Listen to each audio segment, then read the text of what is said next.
Salut, on est lundi 30 janvier, il est midi, non il est 11h30 pardon. Je suis à l'aéroport de Nantes. Je vais m'envoler d'ici une heure pour Nice. Donc les aéroports c'est un petit peu notre routine à nous les joueurs pros. On y passe beaucoup de temps. C'est des endroits où il faut essayer d'éviter de grignoter. Moi je sais que je suis souvent très tenté dans ces endroits-là. Donc voilà, on va essayer de faire attention et de ne pas manger n'importe quoi. J'ai hâte d'arriver à Nice. Là, à Nantes, il pleut, donc j'espère qu'à Nice, je vais pouvoir profiter un petit peu du beau temps. J'ai pas regardé la météo, mais généralement, il fait beau. Voilà, donc là, je me suis assis dans une cafette. Voilà, alors, le petit rituel. J'ai acheté l'équipe et le petit sandwich et on va se délecter des articles sur notre idole à tous, Roger.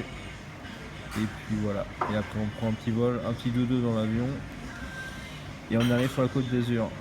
Allez, ciao. Alors, on est mardi 31, il est 10h50, on va commencer l'échauffement du matin pour, pour la préparation du match ce soir contre Agen.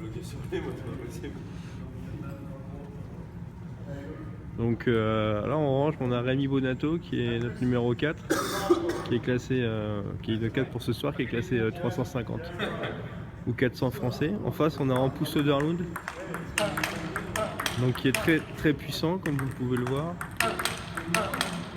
qui dès les premières balles d'échauffement se donne à 100% et il est assez difficile de bloquer contre lui. On a deux joueurs d'Agen qui sont déjà là. En rouge, on a Tazos Rignotis, donc qui est environ numéro 80-85. À côté de lui, on a le coach de Nice, Olivier Maero. Et là en bleu, c'est Simon Hardinson. Donc Simon a longtemps joué au CTT Bruil et cette année il joue à Agen avec de très bons résultats. Alors, on est parti pour une bonne heure d'échauffement et après ça sera l'heure de manger. Allez, ciao. C'est la fin de la séance du matin. On fait les derniers réglages.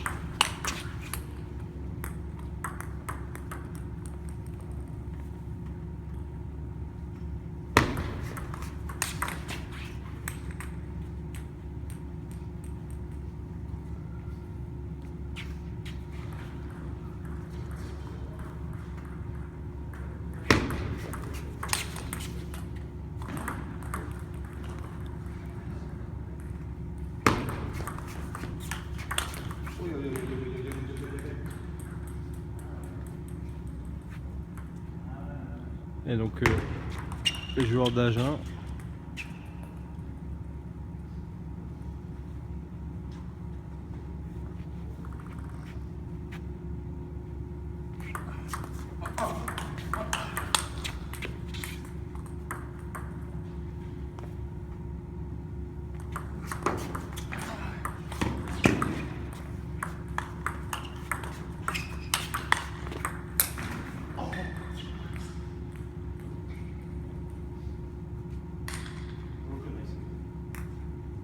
Mardi 31, il est 17h40, on est arrivé à la salle pour commencer l'échauffement.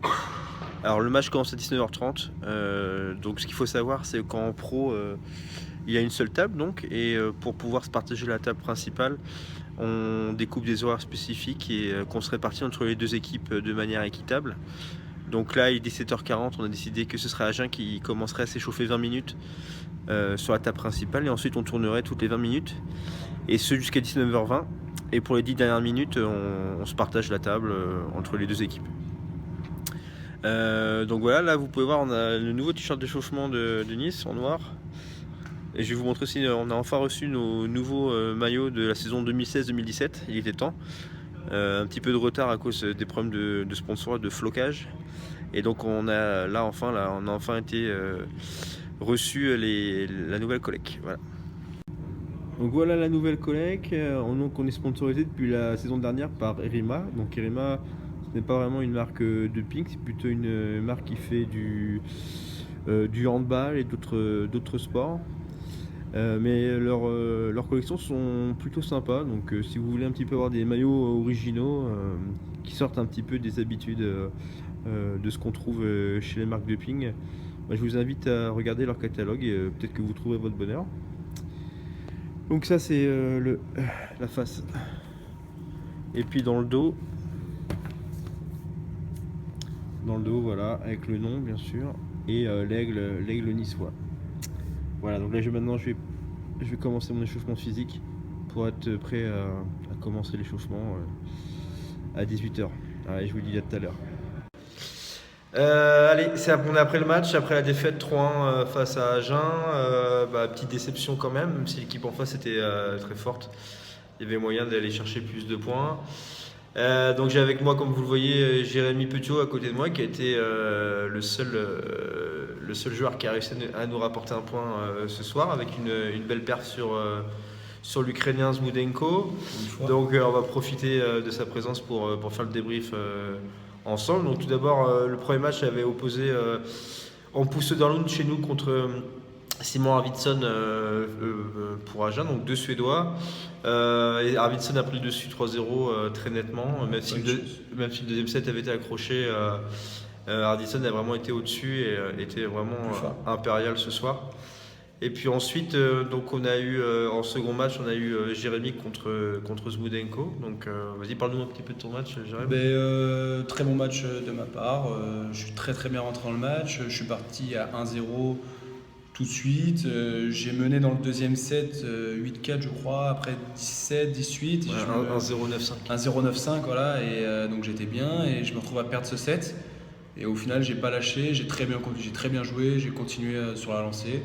Et j'ai gagné le troisième set facilement et le dernier aussi assez facilement. Donc très bon match de ma part. Qu'est-ce que tu as fait qui l'a gêné particulièrement? J'ai réussi quand même à mieux remettre son service que lui. Lui avait du mal à remettre mon service, donc je pouvais prendre l'avantage à chaque point. J'ai bien réussi à remettre, en top sur top et dans l'échange j'étais plus fort que lui aussi. Ma balle le faisait chier quand même un petit peu et je pense que c'est surtout en service remise j'ai pris l'avantage à chaque fois sur les débuts du point et je pense que c'est ça qui a fait la différence. Et ça fait quand même un petit bout de temps que tu rejoues mieux après un début de saison un peu chaotique. Tu expliques ça comment que ton niveau revienne? Je pense que c'est juste un peu de confiance et c'est vrai que le début de saison était dur. J'ai commencé par 4 défaites, notamment 3 matchs à la belle, super serrés. Donc c'est sûr que ça ne met pas en confiance. En plus j'ai changé de club, c'est la première fois de ma vie que je change de club en professionnel. Donc il fallait peut-être un petit peu que je m'habitue. J'ai aussi eu un bébé, ça change un petit peu la vie. Et je pense que là je suis habitué, j'ai trouvé mon rythme et ouais, je joue beaucoup mieux maintenant. Ouais, parce que tu as quand même dessiné des belles perfs. Tu as battu notamment Jan Karik contre Saint-Denis. En Belgique, tu es le meilleur performeur en championnat belge avec 9 victoires, 2 défaites. 12 victoires. 12 victoires, 2 défaites, pardon. Et puis là, tu bats quand même Zmudenko qui est aussi membre du top 100 mondial. Donc c'est quand même significatif. Donc voilà, donc ça fait un partout.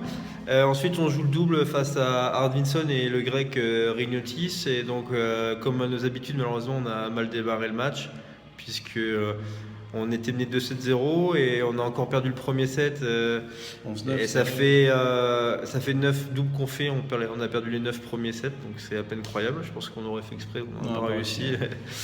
Donc pourtant on essaye de bien commencer. Moi j'essaie de mieux m'échauffer parce que des fois c'est vrai que j'ai du mal un peu à rentrer dans mes matchs. Mais rien n'y fait, là ils ont un peu de réussite sur le premier set, un peu de gratte dans les moments importants. Donc bref, on se retrouve à 2-0 et puis là comme d'habitude on élève on se bagarre, on élève un peu notre niveau de jeu. On gagne logiquement, puis à la belle, moi personnellement j'ai beaucoup de regrets sur cette belle. Ouais, on a raté tous les deux quelques balles faciles qui a fait la différence. Eux ils n'ont pas fait grand chose. On va dire qu'on avait l'avantage dans les points, sur les débuts de points, et puis on a fait quelques fautes, 2 ou 3, qui nous a permis de partir devant. Et puis, à chaque fois on marquait le premier point de la série de 2, et puis ensuite on a souvent loupé des balles favorables sur les deuxièmes. Et après, ils ont eu une petite gratte à 8-7 qui fait mal. Et puis voilà, on se retrouve à crever au poteau 11-8. Et donc on est mené 2-1, mais rien n'était perdu puisqu'il restait notre leader en pouce contre le numéro 3, Rignotis. Donc on était quand même un match qui était normalement à notre portée. Malheureusement, Rignotis était dans un grand soir ce soir. Il a vraiment bien joué. En pouce était encore un petit peu crispé, les 2 premiers sets notamment. Il n'arrivait pas à lâcher les coups comme il peut le faire à l'entraînement. C'est un problème récurrent chez lui. C'est qu'il y a un joueur qui est très puissant à l'entraînement et en match, c'est pas du tout le même joueur. Il a tendance à tout le temps assurer les premières balles et du coup, il est un petit peu perdu et on sent qu'il est en manque de confiance et donc il a fait ce qu'il a pu, on peut pas lui reprocher. 2-0, il est bien revenu, il a essayé de revenir. Ouais. Il a gagné son set à 2-0, 2-1, et puis derrière à 2-1 il est devant. Au début il est devant.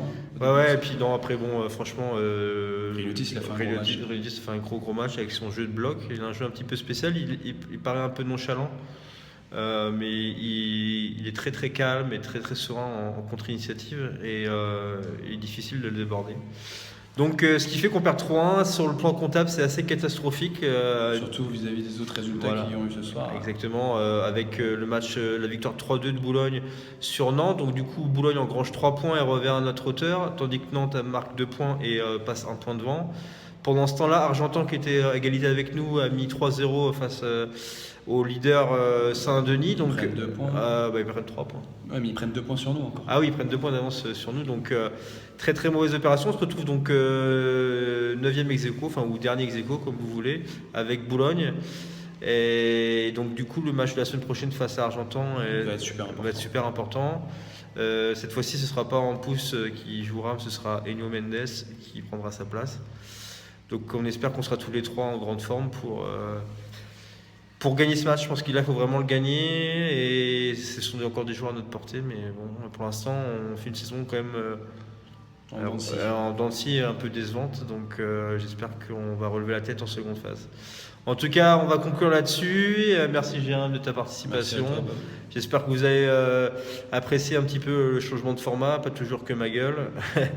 Je vous ai amené une nouvelle tête et je vous dis à très bientôt sur ma chaîne YouTube ou sur ma page Facebook. Ciao.